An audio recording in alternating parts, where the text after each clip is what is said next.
કોઈ મોણોના વ્યવહારમાં ભૂલી જાય કે માતાજી તું ના પાડે છે પણ મારું હકું ચાલવા દે. હા તો હું હગી નહીં.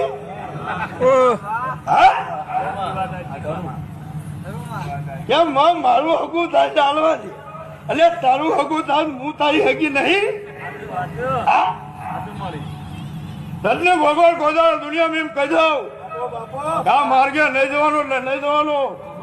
હું એમ કહી દઉં હોય નહીં બોલવાનું એટલે નહીં બોલવાનું. હું એમ કહી દઉં હોય પત્રિકા નહીં લખવાની એટલે નહીં લખવાની. કોઈ જાણો મને પેટિયા રો હોય તો બોલો, બાકી મને શોખ નહીં થતો. હું જગત ના જમાડતી હોય, ભૂખ્યાનો પેટ ભરતી હોય તો મને શોખ નહીં થતો. પણ હું જયારે ને નાગરી છું વરવર પેટિયા છોડો તો મારું નામ ચાલે.